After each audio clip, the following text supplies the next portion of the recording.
જય શ્રી કૃષ્ણ. સવાર પડી ગઈ છે, સૂરજ દાદા દેખાતા નથી, અજવાળું દેખાય છે. હવે રસોડામાં ચાની તૈયારી મેં કરી લીધી છે. ચાની તૈયારી થાય એ આ બાજુ ચાની તૈયારી થતાં ચાની હું રાહ જોઈ રહી છું કે ચા થાય છે કે નહીં. ધીમે ધીમે ચાની તૈયારી થાય છે. આ બાજુ થોડોક અવાજ આવી રહ્યો છે કે મારો રાજકુંવર ઉઠી ગયો છે. જો એના બા એના રાજકુંવર સાથે જાય છે અને તેને રમાડે છે. એના આખા ઘરમાં એટલું બધી મસ્તી કરે છે. અને આ બીજી રાણી મારી જે સવારે ઉઠીને તરત કે મારી ડોગ ઉડાડવો છે, તો ડોગ ઉડાડે છે. એ ડોગ ઉડાડીને એટલી ખુશ થઈ જાય છે કે ના, મેં જ ડોગ ઉડાડીને જોયો. તેઓ સરસ જાય છે ઉપર ના બાજુ. જો મારો બીજો રાજા એ જોઈ રહ્યો છે કે ડોગ ક્યાં ગયો. તે ડોગ ઉપર જાય છે આકાશમાં.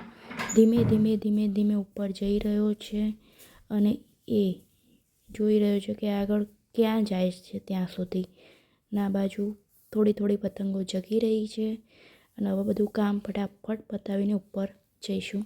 હું બધું કામ પતાવીને ઉપર આવી ગઈ છું. તો જોવામાં આવે છે કે બધા પતંગો આકાશમાં જગે છે. એકબીજા તાબામાં ચડીને પતંગ ચગાવે છે. ના બાજુ સરસ એવું વાતાવરણ થઈ રહ્યું છે. ને મારી બાર્બી ડોલ એ ફુગ્ગાને ઉડાડી રહી છે.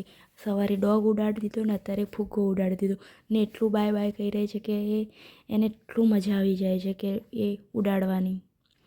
ને એ જોઈ રહી છે કે શેઠ છેલ્લા સુધી એ મારો ફુગ્ગો જાય છે.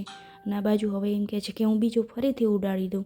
તો બીજો ઉડાડે છે ફુગ્ગો અને નીચે જુએ છે અને ડાન્સ કરવા માંડે છે કે મારો ફુગ્ગો ઉડી ગયો. ને ક્યાં સુધી જાય છે. ફુગ્ગાને મજા આવી જાય છે કે જે હું આકાશમાં ઉડી રહ્યો છું. ના બાજુ મારી બાર્બી ડોલ નાચી રહી છે કે મારો ફુગ્ગો જઈ રહ્યો છે. વાહ વાહ, એની સ્માઇલ જ જોઈને ખુશ થઈ જાય કે વાહ વાહ, મારો ફુગ્ગો જઈ આવતા વર્ષે આવજે પાછો. ને હવે એ પતંગ ચગાવી રહી છે. પતંગ ચગાવવું છે તેને પતંગમાં એના પપ્પાને બોલાવી રહી છે કે મારો પતંગ નીચે પડી ગયો છે. પાછો ફરીથી એના બલૂન ઉડાવ્યું છે. તો બલૂન ઉડાવીને પાછી એને મજા આવી જાય છે. અને બાય બાય કહીને કે હવે તું આવતા વર્ષે આવજે. આ બાજુ જોઈએ સંધ્યા થઈ ગઈ છે. આજુબાજુ પતંગો ચગી રહે છે. અને ઘરમાં જોઈએ તો કેટલાય માણસો ચગાવે છે. પહેલાં કે ગયું કાપી એવો અવાજ આવી રહ્યો છે.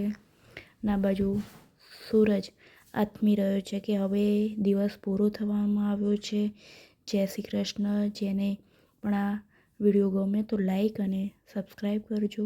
આપણી મહેસાણી ભાષા જે છે તમને ગમે તો લાઈક અને સબસ્ક્રાઈબ કરજો. જય શ્રી કૃષ્ણ. જય હિન્દ.